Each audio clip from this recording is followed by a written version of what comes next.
Arta ishte 45 vjeç. Një grua që gjithmonë kishte menduar se e njihte mirë jetën e saj. Prej 20 vitesh martese, ajo kishte ndërthurur çdo ditë të jetës me burrin e saj, Ilirin. Kishin ngritur një shtëpi nga asgjëja, kishin kaluar varfëri, kishin ndarë dhimbje, kishin mbijetuar gjithçka që rruga e gjatë e martesës u kishte sjell. Nuk kishin fëmijë, një plagë e heshtur që i kishte përcjell vitet si një hije e zgjatur. Por pavarësisht kësaj, Arta gjithmonë kishte menduar se Iliri ishte njeriu që e njihte më mirë se çdo njeri tjetër në botë. Ajo gabonte. Ajo e kishte njohur Ilirin vetëm në ato pjesë të tij që ai kishte zgjedhur t'ia tregonte. Pjesa tjetër, ajo më e fshehta, jetonte në një qoshe të errët të shpirtit të tij, dhe ajo nuk kishte idenë se një natë, krejt papritur, ajo krahin e errësirës do të shpërthente në dritë dhe do t'i fliste, duke i shyer zemrën për së gjalli. Natë e ftohtë, kthimi papriturisht e një e premte e ftohtë dhjetori. Arta po kthehej më herët nga puna, një ditë e lodhshme me bilance, dokumente dhe shefa të stresuar. U detyrua të linte zyrën 2 orë më herët për shkak të një dhimbje të papritur koke, dhe të vetmen dëshirë që kishte ishte një dush i ngrohtë dhe një çaj. Shtëpia ishte e heshtur. Iliri kishte thënë se do të dilte me shokun e tij të vjetër, Arbenin, një burr që vinte e dilte nga jeta e tyre si një hije e largët i qeshur, i çuditshëm, shpesh i pranishëm në ditët kur Iliri duke i ngritur shpirtërisht. Arta gjithmonë kishte ndier diçka të pashpjegueshme në sjelljen e tyre, por kur nuk e kishte menduar si diçka serioze. Janë miq që prej fëmijërisë, i kishte thënë Iliri një ditë, ka njerëz që mbeten pjesë e jetës tënde, edhe kur të gjithë të tjerët largohen. Arta e kishte besuar, por atë natë nuk kishte asgjë për të besuar. Dera e heshtur, dhe ajo zhurmë që s'duhet të ishte aty kur Arta shtyu derën e shtëpisë, ishte errësirë. Asnjë dritë nuk ishte ndezur. Mendoi se Iliri nuk kishte ardhur ende. Hodhi çantën në koltuk, hoqi çizmet me një lëmsh lodhjeje në gjoks dhe u drejtua për nga shkallët. Por në gjysmë të rrugës ndaloi, një zë, jo një zë normal, një pëshpëritje e mbytur, një frymarrje e çuditshme. Ajo ngriti vetullat, Ilir, asnjë përgjigje. Ajo dëgjoi një trokitje të lehtë, një lloj shyerje pëlhure, pastaj një përsëritje zëri që i ngriu shtyllën kurrizore, një zë mashkulli dhe një zë tjetër mashkulli. Të dy të përzierën në një mënyrë që e bëri gjakun t'i ngrinte në damar. Zemra i nisi të rrinte në vesh. Ajo ngjiti shkallët ngadalë, pothuajse pa frym. Sa më shumë afrohej, aq më të qarta bëheshin fjalët, rënkimet, frymët dhe Arta, me duar që i dridheshin, e kuptoi menjëherë se çfarë po ndodhte. Zëri i dytë ishte Arbeni. Jo, ishte e pamundur. Ajo mbylli syt një sekond, duke u lutur vetes që të kishte dëgjuar gabim. Por në momentin që vendosi dorën mbi derën e dhomës së gjumit, dëgjoi qartë: "Ilir, të lutem, mos u ndale." Arta kufizoi ulërimën në fyt, e ngrirë, e shkatëruar, e thyer. Ajo e shtyu derën me një vrull të dhimbshëm, dhe ajo që pa nuk do t'i largohej kurrë nga kujtesa. Pikë e kthimit që nuk kthehet Iliri dhe Arbeni u kthyen të dy nga dera, të zënë në befasi, të pagoj. Por kishte diçka më të thellë, më tronditse. Iliri nuk dukej si vetja. Ai nuk ishte burri i saj me qëndrimin e rregullt, serioz, i fjalëve pak, i sytë të fortë dhe të thatë. Ai dukej si dikush tjetër, si një njeri që kishte braktisur një jetë të tërë, dhe më në fund kishte marrë frymë sipas natyrës së tij të vërtetë.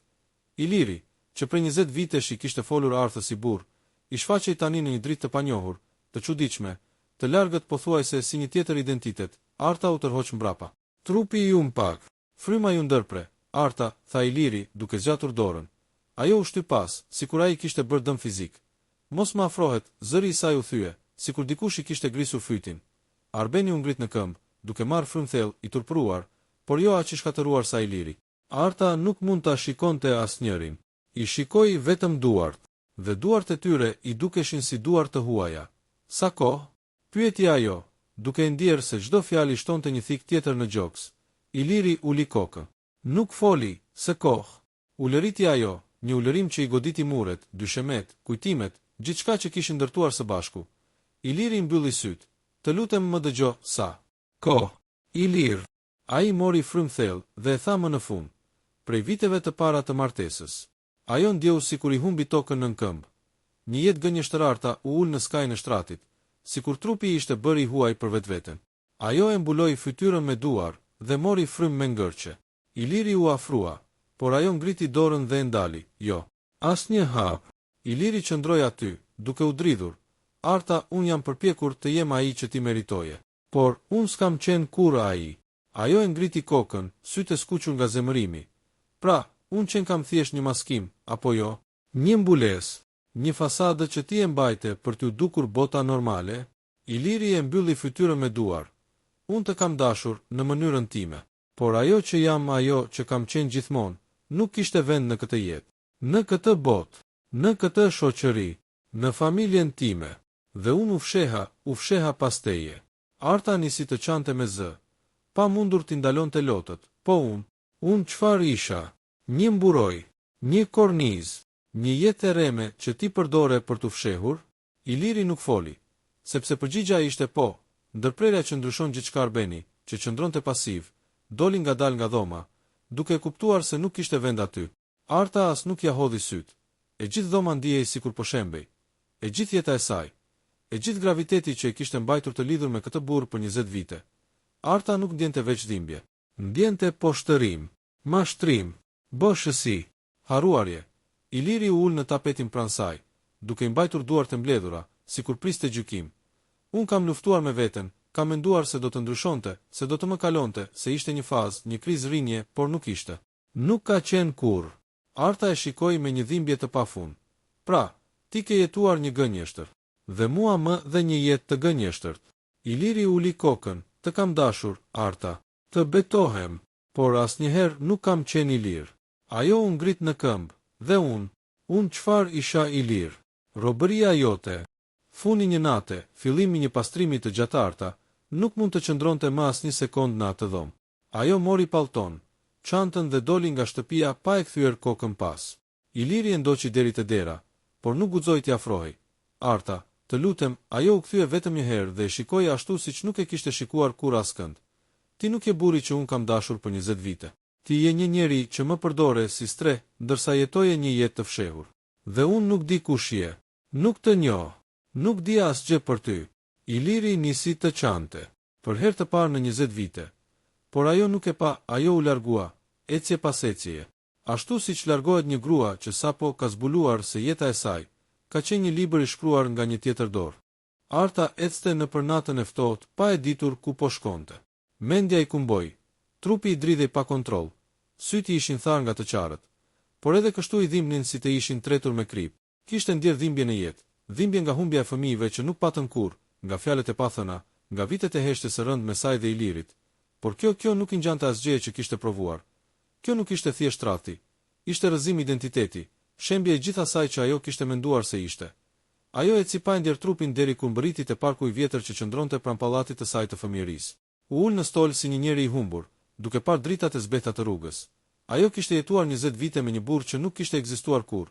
Një version i tij ekzistonte, i qeshur, i kujdeshëm, i heshtur, por e vërteta ishte fshehur në atë sipërfaqe për 2 dekada. Pse mua? Shpëriti ajo në ajrin e ngrirë. Pse më mori mua me vete në gënjeshtrën e tij? E kaluara që godet Arta, ajo u kthye. Nga errësira doli një grua rreth të 50-tave, Lida, komshia e dikushme nga pallati i vjetër. Ajo e pa dritën e shuar në sytë e Artës dhe u afrua ngadalë. Çka ndodhur moj bi? Arta nuk foli, nuk mundi. Por Lida pa gjithçka veç me një shikim. Sytë e turbullt, duar që dridheshin, frymën që i vinte me ngërçe. Eja këtu, tha ajo dhe ul pranë saj, duke i vënë dorën mbi shpatull. Arta shpërtheu përsëri në të qarë, pa turp, pa frikë, pa forcë. Lida nuk bëri pyetje. E la të qante. Për disa minuta të gjata, Arta thjesht u çlirua nga gjithçka që e kishte mbajtur të mbyllur brenda vetes. Pastaj, me slotëve, ajo tha fjalët që nuk mendonte se do t'i shqiptonte ndonjëherë. Iliri më gënjeu për 20 vite. Lida uli kokën, sikur priste vazhdimin e dhëmshëm. E gjeta me shokun e tij, vazhdoi Arta, duke dridhur buzët. Dhe jo vetëm sot, prej shumë vitesh.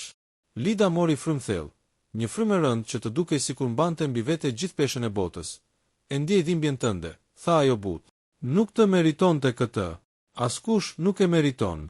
Arta e fshiu fytyrën, e lodhur, e thyer. Unë jam marzi që nuk e pash kurrë. Fajsimi i vetes armiku i parë të nesërmen. Arta u zgjua në divanin e vogël të Lidas me një dhimbje koke të tmerrshme, sikur dikush i kishte rrahur trurin gjithë natë. Ajo u ngrit me vështirësi dhe vuri re një filxhan çaji të ngrohtë në tavolinë. Një shënim i shkurtër, kam shkuar në punë. Merr frymë. Je e sigurt këtu? Arta mori çajin në duar. Ju kujtuan sytë e Ilirit, ashtu siç e kishte parë mbrëm, të friksuar, të zbuluar, të ndjekur nga vetja e tyre. Por me njëherë mbi kujtime mbërriti një pyetje e tmerrshme. A isha unë fajtorja?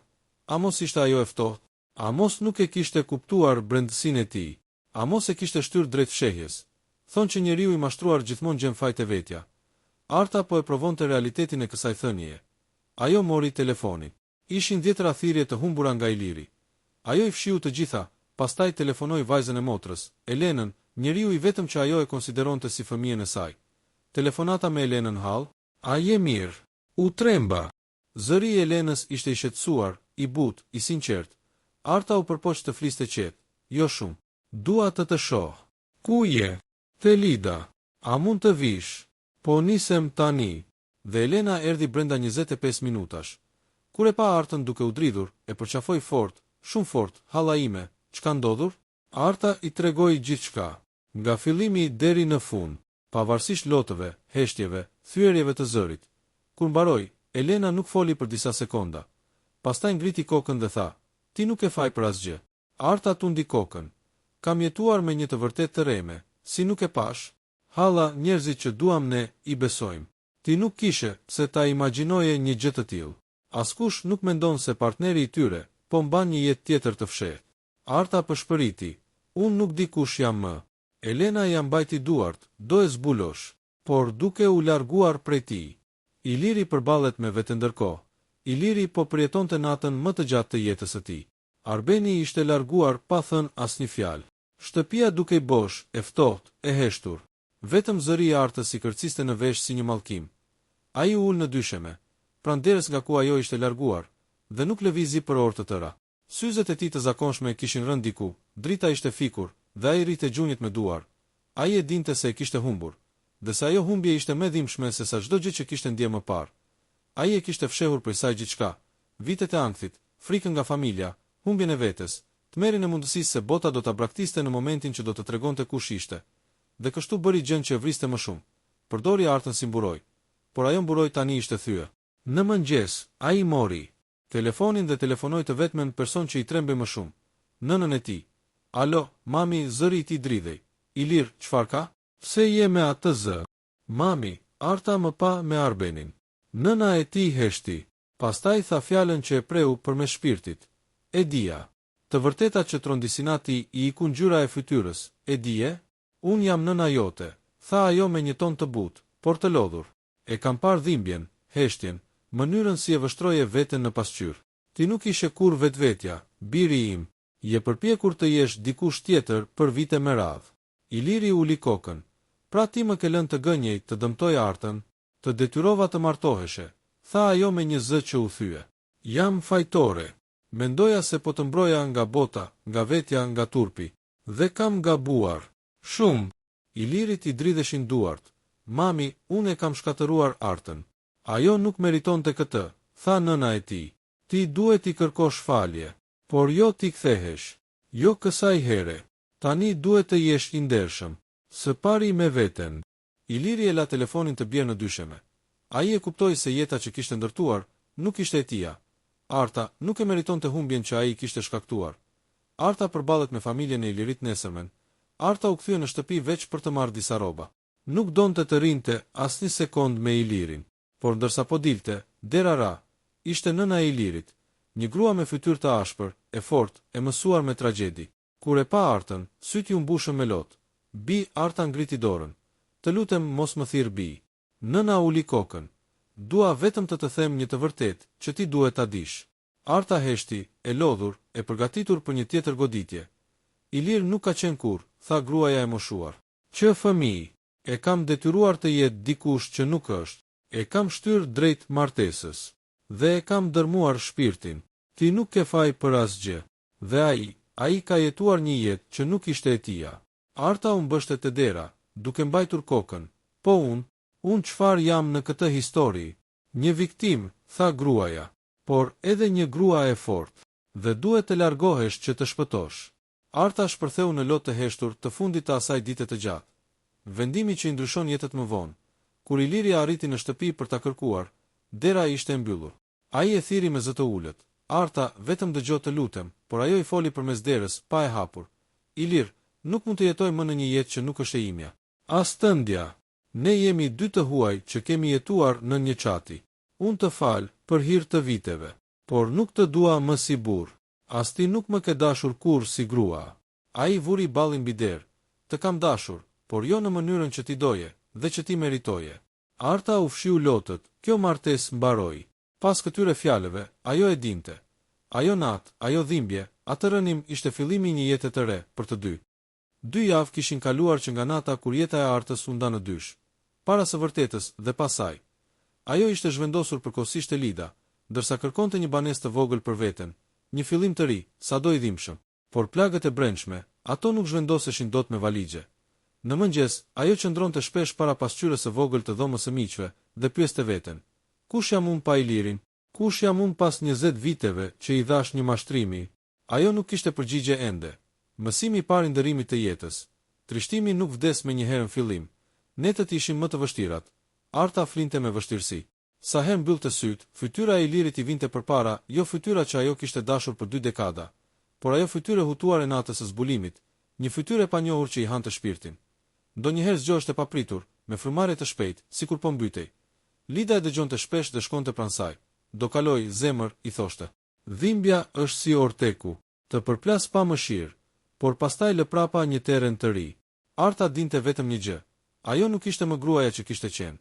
Iliri bie në errësirën e vetes ndërkohë. Iliri po shkatërrohej në mënyrën e tij. Ai kishte mbetur vetëm në shtëpinë që tani dukej si varr. Arbeni nuk ishte kthyer. Familja nuk po e përkrahte siç kishte imagjinuar.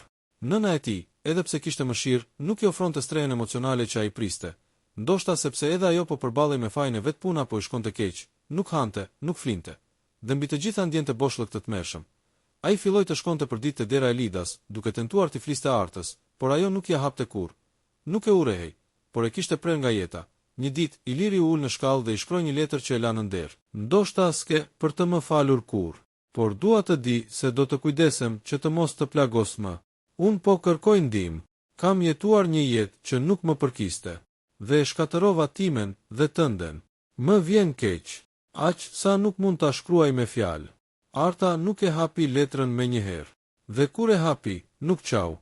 Thjesht u ul në shtrat dhe ndjeu një copë zemre të ngrihej, jo të thyhej, por të mpihesh. Ajo e dinte që Iliri po vuante. Por kjo nuk ndryshonte asgjë. Arbeni kthehet një pasdite, kur Lida nuk ishte në shtëpi, dikush trokiti but në derë. Arta mendoi se ishte përsëri Iliri dhe u përgati ta injoronte. Por kur pa nga dritarja e vogël të derës u shtang. Arbeni, njeriu që i kishte thyer jetën bashkë me burrin e saj, u kthye me sy të ulur, me një çantë në dorë, i lodhur, i mpir. Arta, mund të flasim? Ajo e hapi derën vetëm pak, duke e mbajtur me dorë që të mos hapej më shumë. Nuk kam asgjë për të biseduar. Ai uli kokën. Më beso se nuk kam ardhur për t'i kërkuar falje, që të vazhdojmë jetët si më parë. Kam ardhur për një të vërtetë, që ti duhet ta dish. Ajo u ngrit në fyt. Nuk dua të di më asgjë. Ka të bëj me Ilirin, tha ai me një zë të thyer. Ajo u step. Zemra i rahu fort. U tërhoq një hap mbrapa dhe i hapi derën pak më shumë. Hyr, i tha me një ton që nuk ishte as miqësor, as armiqësor. Ishte një ton i ngurtë, i tharë. Arbeni hyri dhe ul ngadalë në karrigen pranë tavolinës. Ai e mori frymën thellë. Unë dhe Iliri nuk jemi bashkë. Arta ngriti vetullat, e di, tha ajo ftohtë. E pash vet reagimin tënd atë natë. Ti u largove. Nuk qëndrove për të, sepse unë nuk jam personi që ai dashuron, tha Arbeni me një dhimbje të dukshme. Unë jam aratisja e tij. Stre, drita e fshehur që ai përdori për të mos u përballur me veten. Ne nuk ishim çift, Arta. Ne ishim 2 njerëz të thyer. Ai nuk më ka dashuruar kur vërtet. As mua, as veten. Arta e dëgjoi e shtangur. Kuptoi se jeta që kishte parë atë natë nuk ishte dashuri. Ishte një plag. Pse vjen tani? Çfarë kërkon nga unë? Arbeni nxori një letër të palosur. Këtë më tha të ta jepja, nëse ai nuk kishte guxim ta bënte vetë. Arta e mori me dyshim. Çfarë është? E vërteta e tij.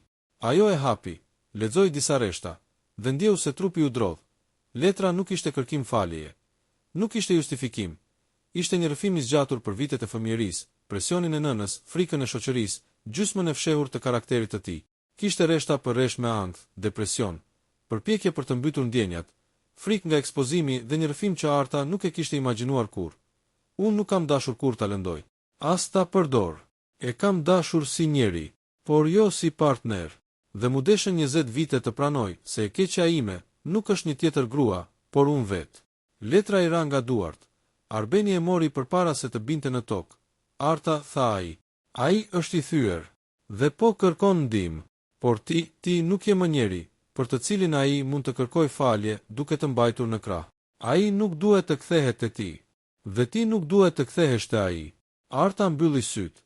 Apo më thua të mos e fal? Po të them ta lësh të shërohet vetëm, tha Arbeni. Ndryshe, do të marr me vete në errësirën e tij. Rilindja fillon me një hap të vogël pas kësaj bisede. Arta e ndjeu zemrën të çuditshme, jo e lehtësuar, jo e lumtur, por e qetë në një mënyrë të dhimbshme. Të nesërmen, ajo mori vendimin të gjente punë me kohë të plot, jo vetëm punën partime që kishte mbajtur për vite. Ajo shkoi në një zyrë të madhe shërbimesh sociale ku dikur kishte aplikuar, por nuk kishte besuar se do pranohej. Tani ajo nuk kërkonte leje nga askush, aplikoi, dha intervistë, foli me një qartësi që as vet nuk e njihte, dhe 3 ditë më vonë mori telefonatën. Zonja Arta, pozita është e juaja. Ajo ul në shtrat dhe qeshi për herë të parë pas shumë javësh, një qeshje e vogël, e brisht por e gjallë. Faleminderit, i tha zërit në telefon, ndërsa 2 pika lotësh të buti rëshitën në faqe. Lot gëzimi të ardhur nga dhembja. Iliri e humb edhe një herë në anën tjetër. Iliri kur mori vesh se Arta ishte punësuar dhe po niste jetën e re, u shkatërua edhe më shumë. Jo nga xhelozia, jo nga egoja, por nga vërteta se ajo po fitonte veten ndërsa ai ishte ende i humbur. Ai tentoi ta takonte përsëri. Një ditë në rrugë, por Arta ndaloi veç për një sekond. Ilir, të lutem, mos e prish atë që un po ndërtoj më në fund. Të lutem, më lër të jetoj. Ai uli kokën. Nuk dua të lëndoj më, por më mungon. Ajo mori frym thellë. Edhe ti më mungon, tha e sinqert. Por mungesa jote është më e lehtë se jeta me një gënjeshtër. Ajo u largua. Ai mbeti në trotuar, me sytë e mbushur dhe një njeri të vetëm brenda shpirtit të tij. Arta gjen një shtëpi të re pas 2 javësh. Arta gjeti një banesë të vogël, një garsoniere e ndritshme me dritare të mëdha. Për herë të parë, ajo po vendoste mobilje sipas dëshirave të saj, ngjyra që i pëlqenin, rregullat që i nevojiteshin. Vendosi një kornizë bosh mbi tavolinë. Elena e pyeti, "Pse bosh?" Arta buzëqeshi lehtë, "Sepse dua ta mbush me diçka që nuk e njoh ende veten." Elena e përqafoi fort, por drama nuk ka mbaruar një natë, ndërsa Arta po përgatiste darkën e parë në shtëpinë e re. Celulari i saj ra, numër i panjohur. Ajo e hapi me kujdes. Një zë i ulët, i dridhur, doli nga ana tjetër. "Zonja Arta, këtu është psikologjia e Ilirit. Ai pati një krizë të rëndë sot, dhe ju jeni e vetmja që ai kërkoi." Arta ngriti dorën që i dridhej mbi gojë. Çfarë të bënte? Të largohej, të shkonte, të shpëtonte veten apo ta shpëtonte atë? Disa muaj kishin kaluar që nga nata, kur tronditja ja shkatëroi Elirës gjithë botën. Që nga ajo ditë, ajo kishte kaluar në përshpërbërje, rimëkëmbje, qetësi të reme, shpërthime dhe pastaj sërish rënje. Por koha ndonse nuk i shëronte me njëherë plagët, po i ndihmonte t'i kuptonte. Por ajo që nuk priste, ishte kthimi i 2 burrave në jetën e saj. Këtë herë me një të vërtet të re. 1. Trokitja që e trazoi sërish ishte një pasdite e ftohtë. Elira ishte kthyer nga puna, e lodhur por e qetësuar, ose më saktë, e dorëzuar. Ndërsa po hiqte qelsat nga çanta, dëgjoi një trokitje. Nuk ishte as e fortë, as e ngushme. Ishte një trokitje që e njohu. Hapi derën dhe përballë pa Arbenin. Ai duke i plakur, i brisht, thuajse i thyer. Pas ti, pak më larg, qëndronte Gentiani, po aq i tensionuar sa ai, për pak minuta. Pyeti Arbeni, Elira su përgjigj. Thjesht u largua nga dera dhe u lejoi të hynin. Ata u ulën në tavolinë. Elira qëndroi në këmbë. Arbeni mblodhi duart si një djalë që dridhej para prindërve. Dua të them diçka që s'ta kam thënë asnjëherë, dhe ndoshta s'kam pasur kur guximin. U shpreh ai, tani ta gjete guximin. E pyeti ajo, pa emocione, por pa asnjë therrje agresive. Ai mori frym thellë. 2. Nuk ishe ti faji, isha unë i burgosuri. Kam jetuar gjithë jetën me një mask, filloi Arbeni. Kam jetuar i friksuar, i mbyllur, duke pasur veten armik. Jo ti, jo familjen, vetëm veten. Ai ngriti kokën. Unë s'kam qenë asnjëherë ai burr që besoje se isha. Jo sepse nuk të doja, por sepse gjithçka që unë ndjeja ishte ndaluar, e turpshme, e rrezikshme për mua, për familjen, për karrierën. Në Shqipërinë e viteve tona njerëz si unë ose qesheshin, ose zhdukeshin. Elira e dëgjoi pa e qartë fytyrën. Gentiani ndërhyri. Ai luftoi për vite. Vitet që e pe të ftohtë, të largët, të hutuar, ishin vitet që ai luftonte me veten. Unë e pash nga afër. Arbeni e vazhdoi. Unë jam ai që jam. Kam jetuar i fshehur, i shtypur, i friksuar, dhe gjithmonë kam menduar se nëse pranoja veten, do të humbisja gjithçka. Pastaj syt ju mbushën me ujë. dhe humba ty gjithsesi pikërisht nga frika ime. 3. Unë nuk vi të marr, vi të liroj. Elira qëndronte e heshtur, por jo e ftohtë, dhe ata e ndjen. Elira, tha Arbeni, unë nuk kam ardhur të kërkoj falje për atë natë, sepse ajo natë ishte e vërteta ime, më e dhimbshme se çdo gënjeshtër që kam jetuar për 20 vite. Kam ardhur të kërkoj falje për gjithë vitet para asaj nate, për çdo moment kur u mundova të bëhem dikush që nuk jam, për çdo moment që të lash të mendosh se ti s'mjaftoje, kur problemi kur s'ke qenti ai lëvizi let dorën, por se preku, unë s'dua të marr, dua të liroj. Nga faji, nga pyetjet, nga vinte gjithë ajo mjegull. Jeta jote nuk u shkatërua, thjesht u çlirua nga një gënjeshtër që asun nuk arrita ta mbaja më. Elira vështroi për pak kohë dritaren. Ishte hera e parë që ajo nuk ndjente thik në zemër kur dëgjonte fjalët e tij. Ishte thjesht çlirim i ngadalt. 4. E vërteta e Gentiani foli, me një zë që mezi dëgjohej. Elira, unë nuk dua të përkeqësoj, por unë dhe Arbeni nuk ishte një goditje momenti. Ne kemi vite që jemi afruar emocionalisht. Unë isha i vetmi që e kuptoja. Nuk isha tradhtia jote, isha strehimi i tij. Elira e ktheu kokën dhe pa drejtë në sy. Ti e dije gjithkohën. Pyeti ajo qetësisht, po uli kokën ai. Dhe herën e parë që ai mu afrua për të rrëfyer, unë nuk doja ta tradhtoja ty. Por ndjenjat nuk janë matematik. U deshën vite që ta pranonim edhe mes nesh. Elira e mbajti frymë.